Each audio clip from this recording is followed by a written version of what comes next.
7 Habits of the Poor versus the Rich. How your mindset shapes your success. So, you want to know the secrets that separate the wealthy from the not so wealthy?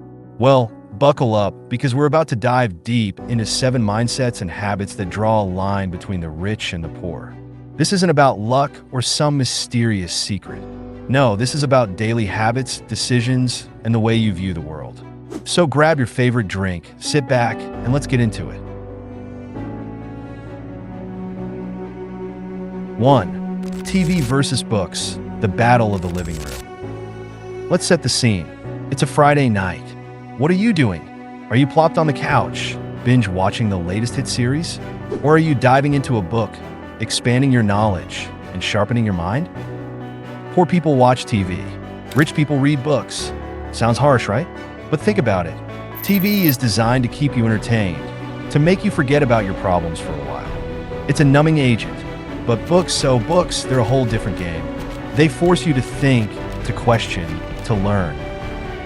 How many hours do you spend in front of the TV? And when was the last time you read a book?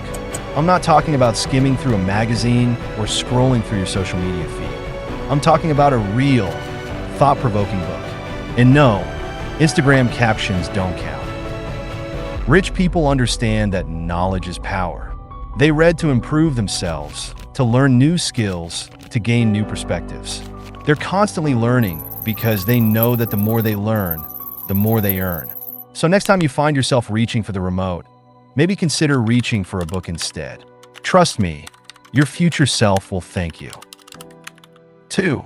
Time versus results, the McDonald's dilemma. Now let's talk about how you get paid. Poor people get paid based on time. Rich people get paid based on results. Let's break this down with a little story. Imagine you're working at McDonald's. You might be the best floor cleaner on the planet. Seriously, people come from miles around just to see their reflection in those shiny floors. But at the end of the day, you're getting paid for the hours you put in, not the sparkle you add to the tiles. Rich people, on the other hand, get paid based on results. They understand that the world doesn't care about how much time you put into something. You could spend years creating the most amazing product, but if it bombs in the market, guess what? You don't get paid. No one cares about the blood, sweat, and tears you put into it. All they care about is the result. Think about athletes. The highest paid athletes in the world don't get paid by the hour. They get paid for their performance. It's not about how many hours they spend in the gym. It's about how they perform when it matters. It's the same in business. It's not about how hard you work. It's about what you bring to the table. So, ask yourself, are you working for time or results? Because if you're stuck in the mindset of trading time for money, you're never going to get ahead. Start thinking in terms of results and how you can create value. 3. Blame versus responsibility, the blame game. This one's a classic. Poor people blame others for their misfortunes. Rich people take responsibility for their own failures. It's always somebody else's fault, isn't it? The economy, the government, your boss, your neighbor's dog, anyone but you. But here's the truth. As long as you're blaming others, you're giving away your power. You're saying that you have no control over your life, that you're just a victim of circumstances. And as long as you believe that, you'll stay exactly where you are. Rich people take responsibility. If their life stinks, they say, "It's my fault." They understand that when you take responsibility, you gain the power to change. You stop being a victim and start being a creator of your own destiny.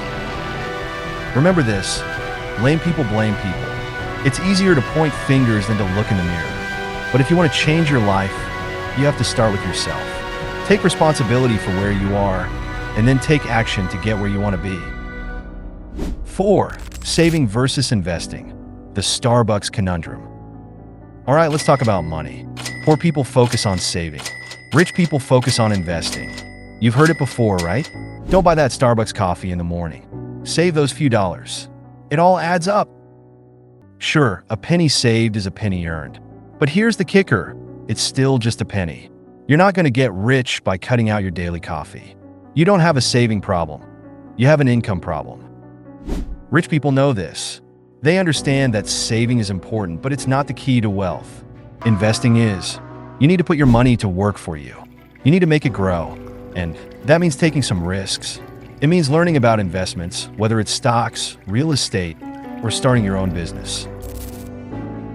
So next time someone tells you to skip the latte, tell them you're more focused on creating income streams that can buy you 1,000 lattes if you want them. It's not about depriving yourself.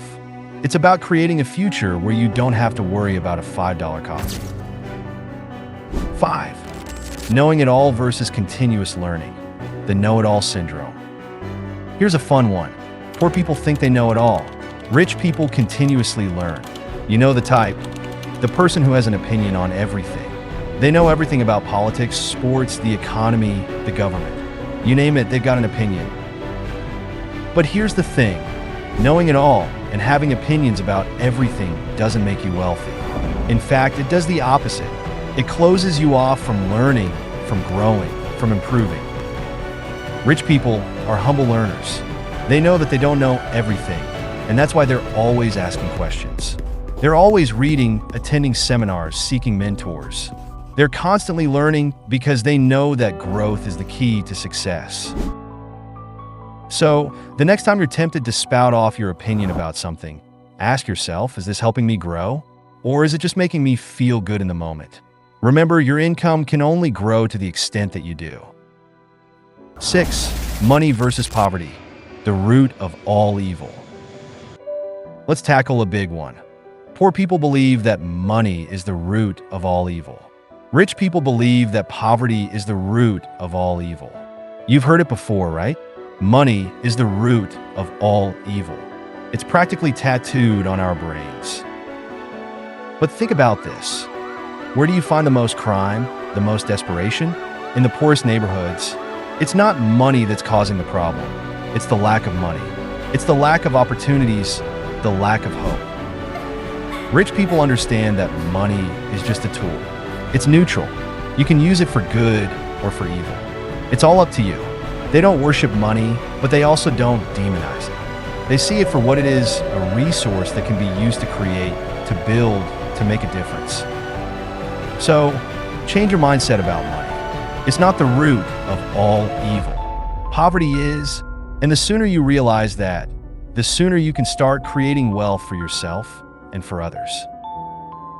7. Lottery versus action.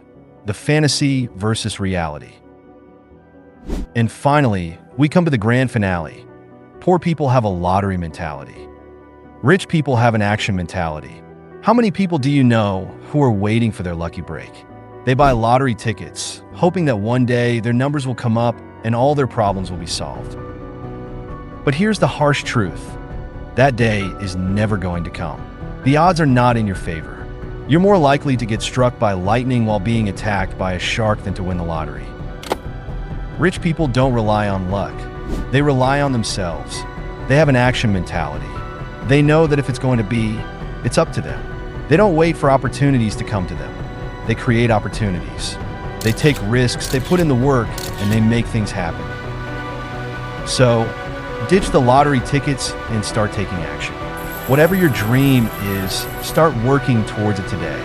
Don't wait for luck to find you. Go out there and create your own luck.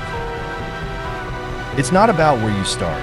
It's about how you think, how you act, and how you choose to live your life. You see, being rich isn't just about having a lot of money. It's about having the right mindset, the right habits, and the right attitude towards life. It's about taking responsibility, investing in yourself, and always striving to be better. So, which side of the fence are you on? And more importantly, which side do you want to be on? Which side do you want to be on? Because at the end of the day, the choice is yours.